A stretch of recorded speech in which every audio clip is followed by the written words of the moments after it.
Ukraine से लौटे medical छात्रों को भारत के कॉलेजों में दाखिला देने के मामले में गुरुवार को केंद्र सरकार ने सुप्रीम कोर्ट में अपना पक्ष रखा है, जिसमें सरकार की तरफ से साफ कहा गया कि भारतीय विश्वविद्यालयों में मेडिकल छात्रों को नहीं रखा जा सकता है। छात्र अपने यूक्रेन के कॉलेजों से अप्रूवल लेने के बाद अन्य देशों में ट्रांसफर लेने का विकल्प चुन सकते हैं। दरअसल यूक्रेन से लौटे मेडिकल छात्रों के मामले में गुरुवार को केंद्र सरकार ने सुप्रीम कोर्ट में हलफनामा दाखिल किया है। यूक्रेन से लौटे मेडिकल छात्रों को भारत के कॉलेज में एडमिशन देने की मांग पर सरकार ने जवाब दाखिल किया है। ये वो छात्र हैं जो या तो नीट में कम अंक के चलते वहां गए थे या फिर सस्ती पढ़ाई के लिए गए थे। सरकार ने अपने जवाब में कहा कि अगर कम नीट स्कोर वाले छात्रों को समायोजित किया जाएगा तो पहले से पढ़ रहे स्टूडेंट्स आपत्ति कर सकते हैं। कम नीट स्कोर वाले यूक्रेन से लौटे स्टूडेंट्स को भारतीय कॉलेजों में एडमिशन देना देश की मेडिकल शिक्षा के मानक को प्रभावित करेगा।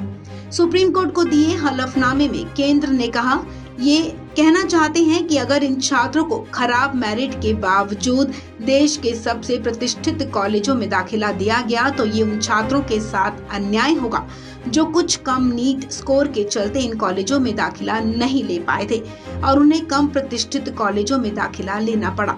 अगर इन्हें निजी कॉलेजों में दाखिला दिया जाता है तो ऐसे कॉलेजों की फीस यूक्रेन की यूनिवर्सिटी की फीस से कहीं ज्यादा होगी, जिसे छात्र वहन करने में सक्षम नहीं होंगे। हलफनामे में केंद्र सरकार ने कहा कि कॉमन नीट परीक्षा 2018 से आयोजित की जा रही है और सिर्फ 50% से ज्यादा स्कोर हासिल करने वाले उम्मीदवार ही भारतीय चिकित्सा संस्थान में प्रवेश लेने के पात्र हैं। केंद्र का कहना है कि छात्र नीट परीक्षा में खराब स्कोर या फिर सस्ती पढ़ाई करने के लिए यूक्रेन के विश्वविद्यालयों में गए थे। गौरतलब है कि रूस यूक्रेन के बीच पिछले कई महीनों से जंग जारी है। जंग के बीच यूक्रेन से हजारों भारतीय छात्रों को अपनी मेडिकल की पढ़ाई बीच में ही छोड़कर भारत वापस लौटना पड़ा था।